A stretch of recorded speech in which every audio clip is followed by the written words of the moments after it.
So I'm saying in the short term, unless Bitcoin takes a big downturn, I think we may. All right, welcome to Talking Investing. I am Tom. This is not financial advice, and today I want to talk to you about a Bitcoin miner, Hut8, stock ticker HUT. Today, Hut8 issued a press release for their September mining and production activity. So I want to go through that and go through their investor package, and then lastly take a look at their chart and see what's going on with their stock price. Let's start with the press release today. Mining production highlights for September 2021, and today is October 4th, 2021. 264 Bitcoin were mined, resulting in an average production rate of 9.11 Bitcoin per day. 100% of the self-mined Bitcoins for the month of September were deposited into custody. So the next bullet point says the total Bitcoin balance held in reserve is 4,724 as of September 30th, 2021. So I think that puts them in second behind Marathon Digital as far as number of Bitcoin on the balance sheet. However, Marathon did buy a lot of their Bitcoin, and Hut8 has mined all of their Bitcoin.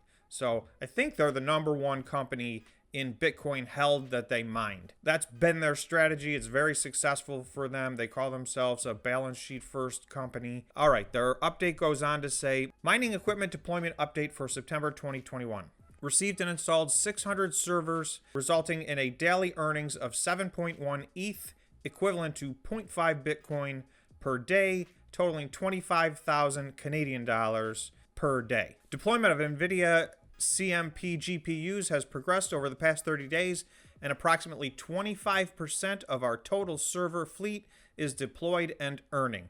To date, Hut8 has earned $265,000 Canadian dollars from the CMP deployment.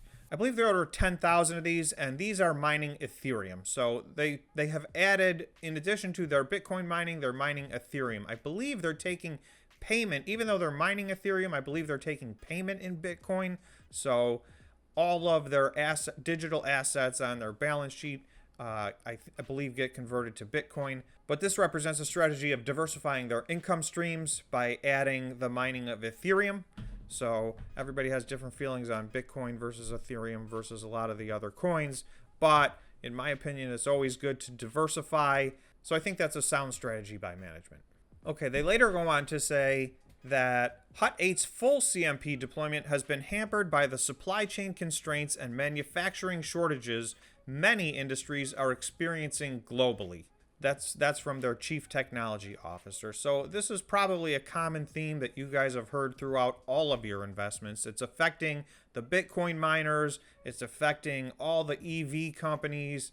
It's affecting almost everybody. One way or another, these companies have to get on top of this supply chain issue. They cannot be dependent on others and hope to get the supplies that they need. I'm not sure exactly what that means for the Bitcoin miners. Hut8 does remain confident that they're going to stay reasonably on schedule with the deployment of all their miners. So they're looking at it as just a short-term delay. So we'll have to see how that plays out. I'm going to take a quick look at the financial highlights from Q2 2021. This is out of their investor presentation. They say second consecutive quarterly revenue record for Q2 of 2021 of $33.5 million was up significantly versus $9.2 million in the prior year period. This result stems from 553 self-mined Bitcoin generating $31.4 million of revenue. So then the next line is they generated $2.2 million of revenue from hosting services versus zero in the prior period. This is one of the things that's bringing money in the door that is allowing them to hold 100% of the Bitcoin that they mine. So as of June 30th, 2021, the company had a total Bitcoin balance of 3,824. So we just saw in the press release that they put out today, the total Bitcoin balance held in reserve is 4,724 as of September 30th, 2021.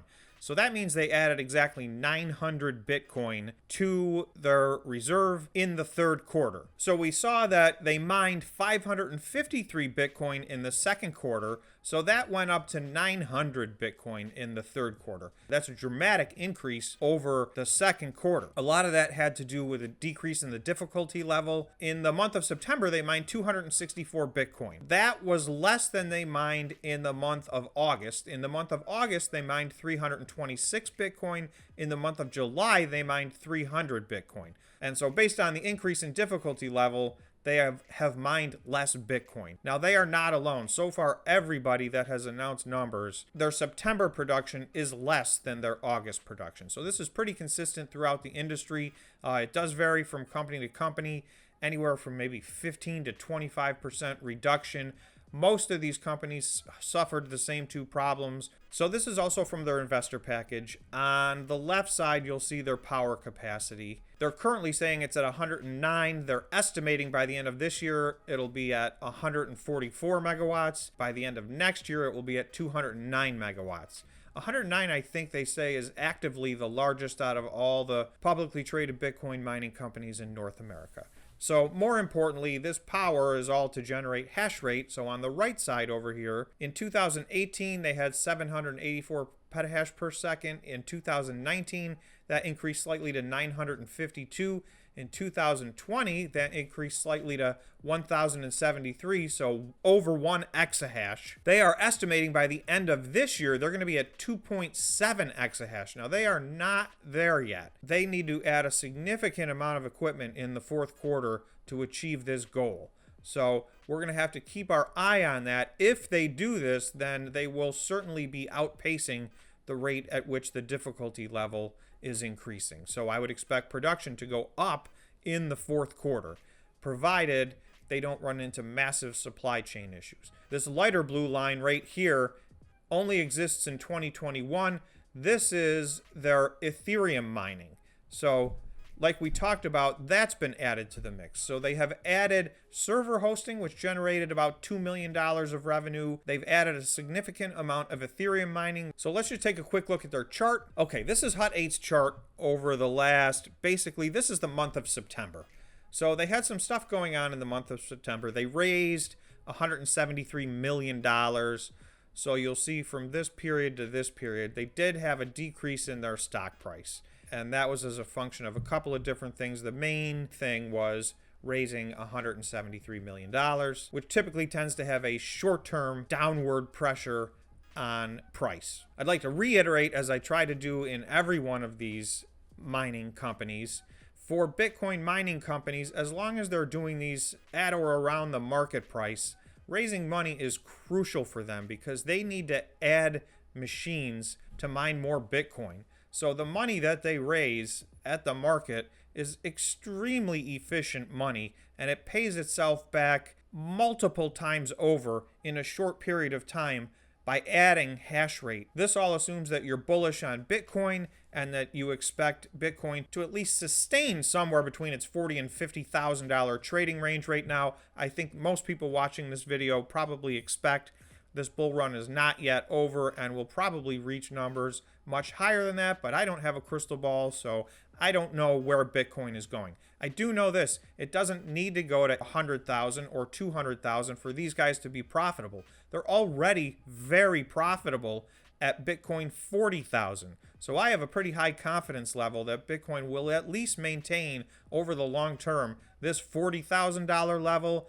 I believe it's going to end up much, much higher than that, but that is not necessary for this stock to succeed. And I think that's an important point for people to remember.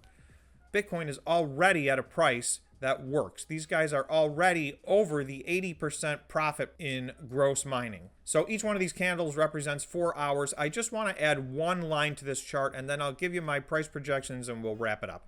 So I'm going to add a purple line right here, and you'll see my line of reasoning for that is on the 4-hour chart, we had a touch point right here back on September 2nd. And then this candle wick right here on September 23rd. On Friday, we also had a 4-hour candle that wicked down to this line right here. So in the short term, I think this is a strong line of support. We've been trading inside of a very small range here on Hut 8. After the offering, you'll see we did trade down here underneath this. But Friday was a giant up day. We have recovered back into this price range. and we're hovering around the $9 price point, which is the line that I think we're struggling to find out whether that is resistance or support. It is my opinion that is going to turn into support. So this is the 15-minute candle chart, and you'll see this was the point right here at about 10:45 on Friday. We touched this line. Today, we haven't really even gotten back to test this line. So I'm saying in the short term, unless Bitcoin takes a big downturn, I think we may hold this line right here at $8.62. We did break above and close above this $9 line on Friday. I'm looking to get back above that. I'm looking to get back up to and maybe past this $10.50 mark that has been my short-term price target for about the last month. So I'm maintaining that as a short-term price target. Now, anything is possible.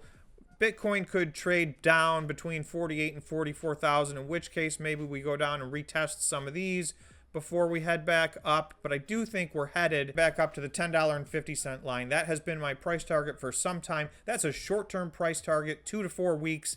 My long-term price target is much higher than that, but I'd like to leave it at that for now. So that is my update on HUT 8, and thanks for watching, and we will see you in the next video.